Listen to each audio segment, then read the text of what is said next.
मैं जनरली ये बात नहीं कहता, बट आज रिक्वेस्ट करूँगा, जो भी अगर आप क्लिक कर रहे हो तो आप इसको पूरा देखना, ताकि जो मैं बात करने वाला हूँ आपको समझ आए, क्योंकि वो एक इम्पॉर्टेंट बात है, स्पेशली यंग लोगों के लिए जो अभी 20 की एज के आसपास हैं।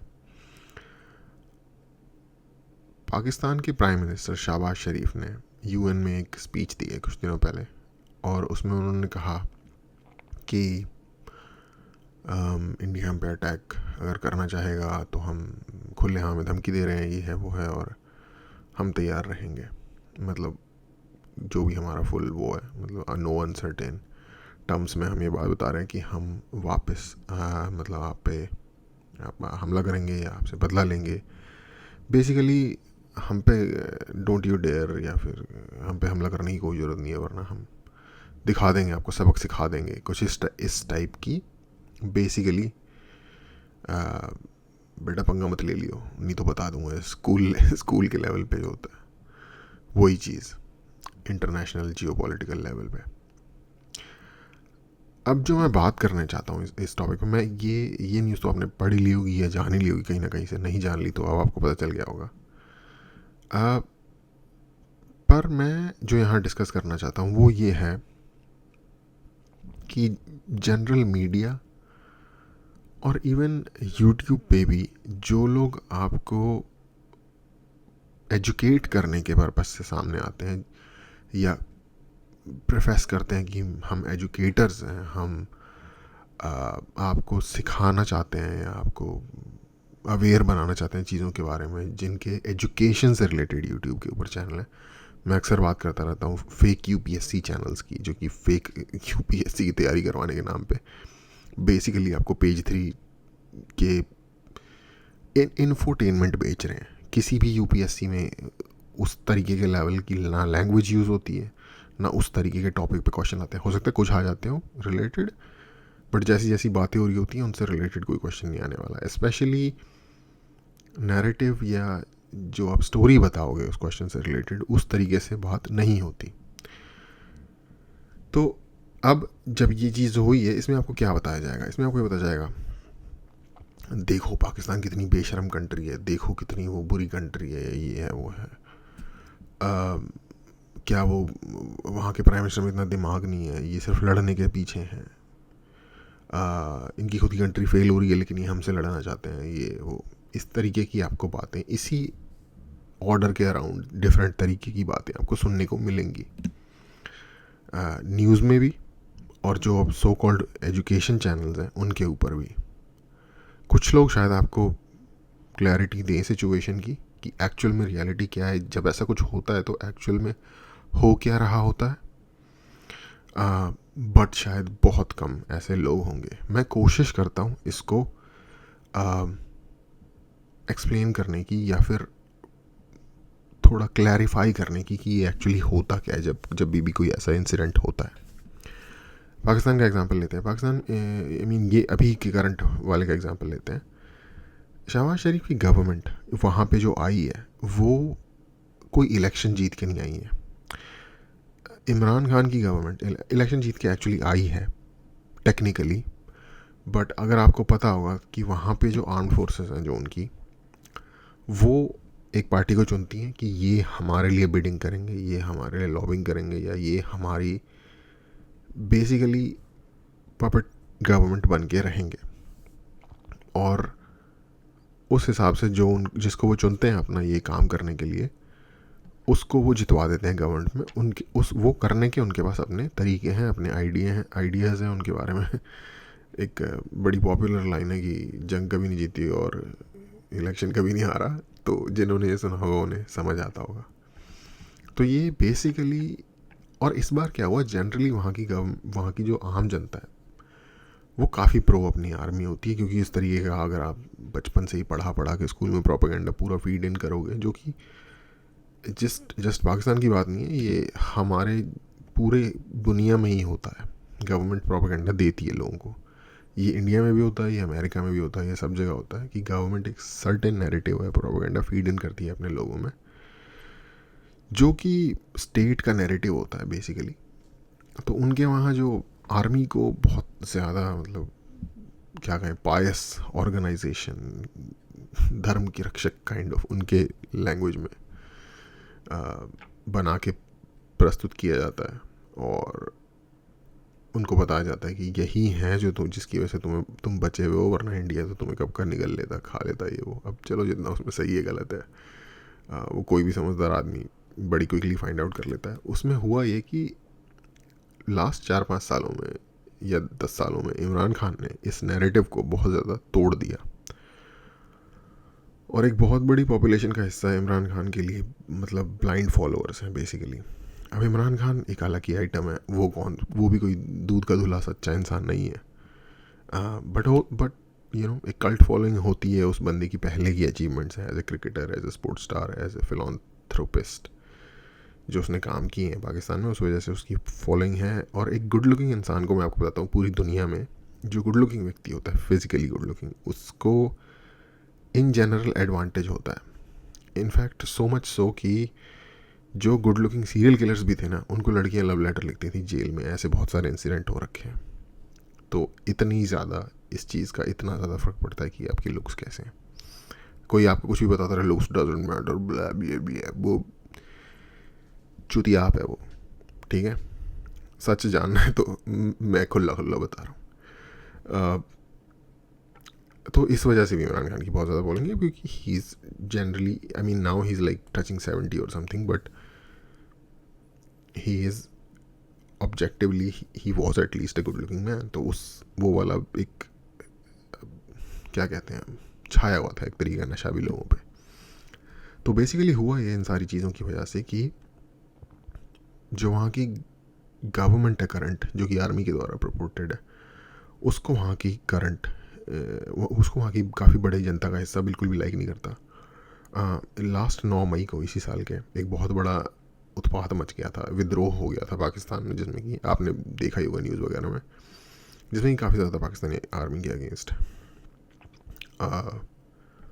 लड़ाई झगड़ा हो गया था, दंगा फसाद हो गया था, क्योंकि इमरान खान को अरेस्ट कर लिया गया था उससे पहले, इसलिए।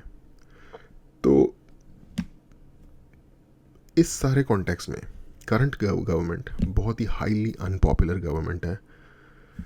टेक्निकली इलेक्शन में जीत के आई है, लेकिन उनकी पूरी कंट्री को इस बात की अंडरस्टैंडिंग है कि ये एक अरेंज्ड इलेक्शन था, जैसे कि वहाँ के ज़्यादातर इलेक्शन हुए हैं आज तक। रिग्ड कह लो, जो मर्ज़ी कह लो, उसके प्रूफ भी अवेलेबल हैं, बट चक्कर ये होता है कि जिसकी लाठी होती है उसकी भैंस होती है। तो इस सिचुएशन तो इस वजह से शहबाज शरीफ जनता के बड़े हिस्से की नज़र में एक इलेजिटिमेट प्राइम मिनिस्टर है। मैं ये नहीं कह रहा वो अच्छा इंसान है, मैं ये नहीं कह रहा वो बुरा इंसान है, मैं ये नहीं कह रहा पाकिस्तान एक अच्छी कंट्री है, मैं ये नहीं कह रहा वो बुरी कंट्री है, मैं आपको एज इट इज़ सिचुएशन बता रहा हूँ। तो अगर किसी को लगता है कि मैं पाकिस्तान की बुराई कर रहा हूँ, या मैं पाकिस्तान की अच्छाई कर रहा हूँ, या मैं उनकी तारीफ़ कर रहा हूँ, या मैं कह रहा हूँ कि शहबाज शरीफ अच्छा इंसान है, या जो भी है, नहीं, मैं सिर्फ आपको एज इट इज़ फैक्ट बता रहा हूँ, ताकि जो होता है उसकी अंडरस्टैंडिंग आपको मिल जाए। Shahbaz Sharif objectively is a good administrator. जो उस बंदे का रिकॉर्ड है काम का, वो थोड़ा चूतिया सा लग सॉरी ऐसा नहीं मुझे बोलना चाहिए, क्योंकि he is a leader of a country and age में भी मुझसे काफ़ी बड़ा है, तो वो लग सकता है थोड़ा भावुक टाइप का इंसान, कि भड़क जाता है कभी स्पीचेस देख के, आपको हंसी आ जाएगी थोड़ी लेकिन फिजिकल बॉडी लैंग्वेज वगैरह देख के, लेकिन he is a good administrator as far as that is concern, और वो बहुत हार्ड वर्किंग इंसान भी है। मेरे पर्सनल ओपिनियन में, चाहे ये एक इलेजिटिमेट गवर्नमेंट हो सकती है, लेकिन लॉन्ग टर्म पाकिस्तान के बेनिफिट के लिए, उनकी जनता के पॉइंट ऑफ व्यू से बेनिफिट के लिए, ये एक्चुअली एक अच्छी पार्टी है जो ये अभी पार्टी आ रखी है। हाँ, इंडिया से अब आप कह रहे हो कि अरे यार तुम ऐसे कैसे कह रहे हो, तो इंडिया को ऐसे ऐसे बोल रहे हैं, ये सिर्फ इसलिए ये एक रोमन्स जो ग्लैडिएटर की थीम करते थे ना, जनता को उनकी रियल प्रॉब्लम से भटकाने के लिए, जो ग्लैडिएटर मैचेस ऑर्गेनाइज कराए जाते थे, जिसमें कि कैदियों को शेरों से लड़वाया जाता था, जिन कैदियों को ग्लैडिएटर बोला जाता था, या और बीस्ट से, उस तरीके का एक ग्लैडिएटर मैच है। इंडिया और पाकिस्तान की अच्छी और बुरी किस्मत का एक क्या क्या है, ऑक्सीमोरॉन सिचुएशन है, ऑक्सीमोरॉनिक सिचुएशन है बेसिकली। एक डिलेमा वाली सिचुएशन है कि हमें पाकिस्तान की दुश्मनी से और पाकिस्तान को इंडिया की दुश्मनी से नेशनल इंटीग्रेशन में बड़ा फ़ायदा मिलता है। क्यों मिलता है? पंजाब हरियाणा की पानी के पीछे लड़ाई हो सकती है, कर्नाटक तमिलनाडु या शायद इनकी कावेरी रिवर के ऊपर बहस हो सकती है। इसी तरीके के दूसरे इश्यूज डिफरेंट स्टेट्स के बीच में हो सकते हैं, नॉर्थ साउथ के बीच में हो सकते हैं। लेकिन क्योंकि बॉर्डर के उस साइड एक एनिमी है, इस साइड चाइना है, तो हमें तो चाइना से भी वैसे वो काम हमारा हो जाता है, लेकिन इस साइड पे पाकिस्तान भी है। तो जब बात वो वाली आती है तो सारी जो ये इंटरनल स्क्वॉबल्स होते हैं ये हट जाते हैं दिमाग से और एक इंटीग्रेशन हो जाता है। एक एकता, मिलके लड़ने, मिलके सरवाइव करने, मिलके स्टैंड करने का माइंडसेट जो है वो बनता है because of an external enemy standing at your door. इसका हमें नेशनल इंटीग्रेशन में फ़ायदा मिलता है। अदरवाइज़ अगर आप मुझसे पूछो, मेरा ओपिनियन ये है कि इंडिया में हमारी हिस्ट्री की सबसे बड़ी प्रॉब्लम ये रही है कि हमारे यहाँ बहुत हर लेवल पे जो आप ह्यूमन सोसाइटी की डिवीजन सोच सकते हो वो एग्जिस्ट करती है। फिज़िकल लेवल पे, लैंड के लेवल पे, टोपोग्राफिक लेवल पे, लैंग्वेज के लेवल पे, कलर के लेवल पे, एथनिसिटी के लेवल पे। लोग कहेंगे कि हम सारे सेम एथनिसिटी के हैं, बट आपको अगर आप पूरे इंडिया का डीएनए डेटा उठा लोगे साइंटिफिकली और सर्च कर लोगे तो आपको डिफरेंट शेड के डिफरेंट मिक्सचर्स मिल जाएंगे। बेसिकली उन मिक्सचर में उन सेम चीज़ों के ही डिफरेंट अमाउंट्स मिलेंगे। इसीलिए कोई आपको बहुत गोरा व्यक्ति मिलता है, कोई आपको बहुत डार्क स्किन मिलता है, कोई आलमंड स्किन मिलता है, किसी के बाल करली होते हैं, किसी के स्ट्रेट होते हैं, किसी के वेवी होते हैं, किसी की दाढ़ी नहीं आती, किसी की बहुत ज़्यादा आ जाती है। इस तरीके की चीज़ें, किसी की हाइट कम है, किसी की ज़्यादा है। कम्युनिटी वाइज, एक इंडिविजुअल की बात नहीं कर रहा।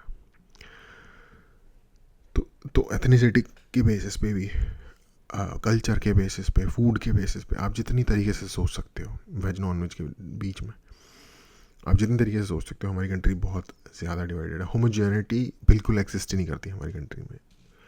और कोई पीसी वोक बीसी कोई भी करता रहे, होमोजेनिटी का फ़ायदा ये होता है कि कंट्री की यूनिटी में वो बड़ी हेल्पफुल होती है वो चीज़।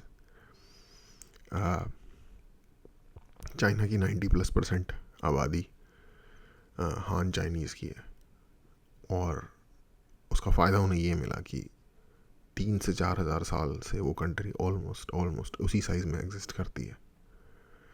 तो एक मंगोल्स के और उसके बाद मांचूज़ के इन्वेजन पे, जो कि मांचूज़ को भी उन्होंने जिसे कहते हैं सब मर्ज कर लिया अपने अंदर ही, के इन्वेजन के अलावा कोई उस कंट्री को ओवरटेक नहीं कर पाया आज तक। तो ये होता है होमोजेनिटी का फ़ायदा। अब इंडिया में ये चीज़ एग्जिस्ट नहीं करती, तो हमें कुछ अलग तरीके के फैक्टर्स चाहिए होते हैं यूनाइट करने के लिए एज ए कंट्री अपने लोगों को, जिसमें कि हमें Pakistan as a catalyst use में आता है। तो ये हमें उनका फ़ायदा है, उन्हें भी हमारा सेम फ़ायदा है। वो एक्चुअली हमसे भी ज़्यादा डिवाइडेड है, इवन दो कि वो 96% सेम रिलीजन को बिलोंग करते हैं और रिलीजन के नाम पर उन्होंने कंट्री बनाई थी। बट रियल टर्म्स में जब when rubber hits the road, ये जो बीसी है ये काम नहीं आती, क्योंकि कंट्री बताते वक्त तो किसी बंदे ने एक फेक लॉजिक आपको दे दिया, पर जब आपके एक्चुअल इंटरेस्ट्स जेपरडाइज होंगे किसी वजह से, तो आपको वो रेट्रिक याद नहीं रहेगा जो किसी नेता ने बताया था। तो वहाँ पे एक्चुअली हमसे भी ज़्यादा प्रॉब्लम इसलिए है क्योंकि वहाँ पे गन्स बहुत ओपनली अवेलेबल हैं उनके सर्टेन एरियाज़ के कल्चर की वजह से, और एक्सेप्टेंस भी है सोसाइटी में वायलेंस की to a greater extent than हमारी कंट्री के। एथनिकली वो हमसे ज़्यादा डिवाइडेड है, क्योंकि उनकी सोसाइटी का जो स्ट्रक्चर है या जिस तरीके की फ़िज़िकल सिचुएशन है उनकी कंट्री की, उसमें लोग क्लियर कट लाइंस पे एथनिकली डिवाइडेड है। फॉर एग्जांपल जो उनके पश्तून लोग हैं, जो पंजाबी कम्युनिटी है उनकी कंट्री के बाद, उनके बाद पंजाबीज़ के बाद second highest number of people आते हैं, वो एक डिफरेंट एथनिसिटी है। बलोच एक डिफरेंट एथनिसिटी है। और सिंधी और Punjabi kind of part of the same ethnicity आप कह सकते हो, और साथ में उनको जो उनके वहाँ इंडिया से लोग गए जिनको मुहाजिर कहते हैं उसको भी उसी एथनिसिटी का पार्ट आप मान सकते हो। इंडिया में ओवरऑल मिक्स चल रहा है। नॉर्थ साउथ का एक जनरल डिवाइड माना जाता है, बट काइंड ऑफ हम आप एक दूसरे के जैसे ही लोग एक दूसरे की जगह फाइंड आउट कर सकते हैं, but you know there is some divide that exists, but उस तरीके का खूनी दुश्मनी नहीं है एक दूसरे के अगेंस्ट, उस तरीके की हेट नहीं है एक दूसरे के अगेंस्ट। थोड़ी स्पेशली साउथ में नॉर्थ के लोगों के प्रति डिस्गस्ट है कि मतलब नॉर्थ के लोग अनरूली होते हैं और अनडिसिप्लिन्ड होते हैं, अनप्रोफेशनल होते हैं, बट यू नो लाइक खून खच्चर वाला सीन एटलीस्ट नहीं है। इंडिया में सिर्फ एक ही जगह आपको इस लेवल का डिफरेंस देखने को मिलेगा जैसा पाकिस्तान में इन जनरल एग्जिस्ट करता है, वो है नॉर्थ ईस्ट के और रेस्ट ऑफ द इंडिया के साथ की लिटरली डिफरेंट एथनिसिटी है। बट गवर्नमेंट क्योंकि उन लोगों को ज़्यादा स्पेंड करने की कोशिश करती है, ज़्यादा लोगों को नहीं मतलब उन लोगों के ऊपर, ये तो इससे मतलब एक एलियनेशन का सेंस उस लेवल पे एग्जिस्ट नहीं करता है। रीजनल इश्यूज हैं वहाँ पे स्टेट वाइज, बट ओवरऑल अगर आप देखोगे तो वो चीज़ नीचे जा रही है मुकाबले ऊपर जाने के, जो कि ऑफ कोर्स अच्छी बात है। तो कहने का मतलब ये कि और एक चीज़ और यहाँ पे मैं बुलाना चाहूँगा इससे ही रिलेटेड कि पाकिस्तान में जस्ट बिकॉज आप एक डिफरेंट एरिया से हो या एथनिसिटी हो, इस वजह से अक्सर मतलब बहुत ही क्रूअल किस्म के, हिंसक किस्म के, वायलेंट किस्म के इंसिडेंट होते रहते हैं। और ये अभी से नहीं हो रहा, ये उनके यहाँ लगभग 80s 70s में ही होना शुरू हो गया था। और अब क्योंकि जब कोई चीज़ 50 साल तक लगातार होती रहती है तो वो एक type of part of culture बन जाती है, नेगेटिव चीज़ें भी। तो उस तरीके की दुश्मनी एग्जिस्ट करती है एक दूसरे के अगेंस्ट एथनिक बेसिस पे, संसाधनों रिसोर्सेज के शेयर के लिए। इनफैक्ट सिंध में भी, जो उनका सिंध प्रोविंस है, वहाँ पे भी सिंधी और जो मुहाजिर लोग हैं जो इंडियन ओरिजिन से वहाँ गए हैं, उनकी आपस में दुश्मनी है। क्योंकि कराची जो उनका सबसे बड़ा शहर है, सिंध का भी और पाकिस्तान का भी, उस पर ओवरऑल पूरा कब्जा है या पूरा मोनोपोली है जो उन लोगों की जो इंडिया से गए थे। अब आपको और एक और डिवीज़न फर्दर है वहाँ रिलीजन के, इवन दो कि 96% आबादी एक ही रिलीजन से बिलोंग करती है, बट इंट्रा रिलीजन डिफरेंसेस एक दूसरे के अगेंस्ट बहुत हैं। और वो वाले डिफरेंसेस भी हाइपर वायलेंट टाइप के डिफरेंसेस हैं। मतलब एक सेक्शन ऑफ द रिलीजन मानता है कि दूसरा सेक्शन ऑफ द रिलीजन वर्दी नहीं है जीवन जीने के, इस लेवल का। इससे ज़्यादा बड़े लेवल की दुश्मनी नहीं हो सकती। इस लेवल की दुश्मनी दिखाते थे या हेट दिखाते थे नाज़ीज़ बेसिकली, जो उन लोगों को वर्दी ऑफ लिविंग नहीं समझते थे, उनके अगेंस्ट। तो सोचो ये किस लेवल की हेटरेड है या प्रॉब्लमेटिक कितना होगा उनकी सोसाइटी के लिए। तो इस ऐसी सोसाइटी जो इतने लेवल्स पे फ्रैक्चर्ड है, उसके अंदर अगर एक गवर्नमेंट चल रही है जो कि एक्सेप्टेड नहीं है by majority of the government उसे इलेजिटिमेट समझती है उस गवर्नमेंट को, उस गवर्नमेंट के लिए कुछ भी करके, मतलब साम दाम दंड भेद अपना के भी अगर जनता का ध्यान किसी बाहरी एनिमी या किसी भी और चीज़ की तरफ ले जाया जा सकता है, अगर वो पॉइंट आउट कर सकते हैं फॉर एग्जांपल इस केस में इंडिया की तरफ कि देखो एक्सटर्नल एनिमी हम पे हमला करने वाला है, लेकिन हम पूरी तरीके से तैयार हैं, हमारा जो जज्बा है वो पूरा ज़बरदस्त है, हम उनसे लड़ेंगे, उनको हरा देंगे, ये वो। तो काइंड ऑफ आप रैली कर लेते हो अपने लोगों को, देखो वो तुम्हें लूट लेगा, it's kind of like that, it's a diversion tactic basically. इतनी मुसीबतें हैं इस कंट्री में, ये यूएन में जाके अपनी कंट्री की प्रॉब्लम सॉल्व करने के बजाय इंडिया को धमकी दे के क्या हासिल करना चाहते हैं। ऑलरेडी इनके ऊपर 36 तरीके के फाइनेंशियल इश्यूज हैं इनकी कंट्री के अंदर। इन्हें लोन इंटरनेशनल इंस्टीट्यूशंस से जिसकी ज़रूरत है उसको लेने में बहुत दिक्कत आ रही है, इनकी इकोनॉमी में बहुत गड़बड़ है। बट वो सब छोड़ के ये इंडिया को एक तरीके से धमकाने में लगे हुए हैं, जिसका कि कोई एक पर्पस सॉल्व नहीं हो रहा। तो वो पर्पस एक्चुअली धमकाना है भी नहीं, वो पर्पस एक मिराज क्रिएट करना है। अब मुझे यहाँ पे सिर्फ एक ही तकलीफ वाली चीज़ लगती है, वो ये है कि हमारे यहाँ जिन लोगों का काम है एजुकेट करना है जनता को, वो उनकी एक्शन को वर्ड टू वर्ड ले लेते हैं, टेक्स्ट के रीड बिटवीन द लाइन नहीं बताते लोगों को कि भाई ये जो हो रहा है इसके पीछे की चीज़ समझो, इसको इतने नाइव मत बनो, या फिर नाइव बना रहे हैं, एक्चुअली बेवकूफ़ बना रहे हैं जनता को कि ओह देखो वो हम पे कर रहे हैं तो यानी कि हम भी उन पे कर देंगे, हम देखो कितने ताकतवर हैं, ये वो उनकी हिम्मत कैसे हुई हमारे बारे में ऐसे बात करने की। जबकि अगर आप एजुकेटर हो, मैं स्पेशली जो लोग एजुकेटर हैं उनकी बात कर रहा हूँ, हमारा काम होना चाहिए जनता को बताना कि वो देखो वो ऐसा कर रहे हैं, वो ये कह रहे हैं, लेकिन जब वो कह रहे होते हैं तो उसका मतलब ये है। और मैं ऐसा नहीं कह रहा कि पाकिस्तान से हमारे ऊपर कोई हमले नहीं होते या हमें कोई उनसे फिजिकल खतरा नहीं है, अगर मौका मिलेगा तो वो हमारे पे हमला नहीं कर देंगे, ऐसी बात नहीं है। लेकिन हमें रियल थ्रेट और रियल डेंजर और कोई बंदा हमारा नाम लेके हमारे कंधे पर रख के कहीं और बंदूक चला रहा है, इन चीज़ों का फ़र्क पता होना चाहिए, क्योंकि हमारा लॉन्ग टर्म गोल होना चाहिए ये जो कंटेंशन है इन दो कंट्रीज़ के बीच में वो सॉल्व हो। अब वो कैसे सॉल्व होगी मुझे नहीं पता। कुछ लोगों का जो एक्सट्रीम राइट है उनका कहना होगा कि जब तक वो कंट्री एग्जिस्ट करता है सॉल्व ही नहीं हो सकती। जो लेफ्ट होंगे वो कहता है हमें भाईचारे से करना होगा, ये तहजीब वो तहजीब, समझ रहे हो ना, दोनों ही चूतिया बना रहे हैं बेसिकली अपने अपने एंड का वो लेके। और अगेन मुझे भी नहीं पता कि कैसे सॉल्व होना चाहिए, तो हो सकता है कि उसमें से कोई एक सोल्यूशन भी हो,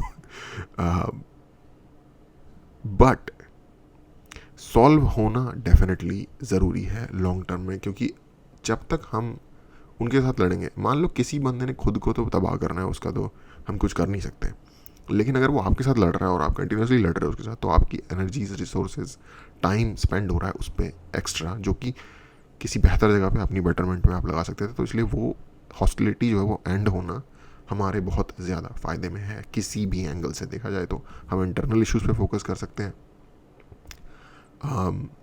डेवलपमेंट पे ऑफ कोर्स फोकस कर सकते हैं। तो हॉस्टिलिटी बस नाम की भी बनी रहे तो उससे एक तरीके का, जैसा मैं बता रहा था, नेशनल इंटीग्रेशन का फ़ायदा होता है, बट रियल में हमें उसके सीज होने में डेवलपमेंट वाइज और हर तरीके से फ़ायदा है।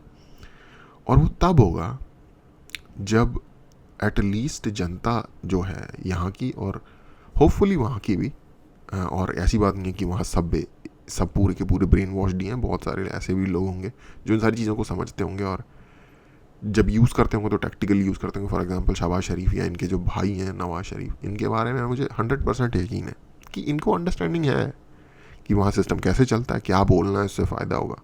ये जो ये बोल रहे हैं इनकी कोई ये दिल की तमन्ना नहीं है, मतलब दिल की तमन्ना तो चलो शायद हो भी, लेकिन ये इनको अपने माइंड के अंदर पता है कि ये सही चीज़ नहीं है, ये मैं जस्ट यूज़ कर रहा हूँ डाइवर्जेंट टैक्टिक, ये इनको पता है अच्छी तरीके से। और मेजर वहाँ के जितने भी बड़े नेता होंगे उनको भी ये पता होगी, क्योंकि उन्होंने डील किया हुआ है एवरीडे रियल टाइम में। तो बात का मतलब ये है कि हम लाइंस ना पढ़ें जो कही जा रही है हमारे बारे में, या सुने, उनके बीच में जो बात है उसको देखना या समझना एटलीस्ट हमारे लेवल की अंडरस्टैंडिंग पे हमारे लिए हो अवेलेबल।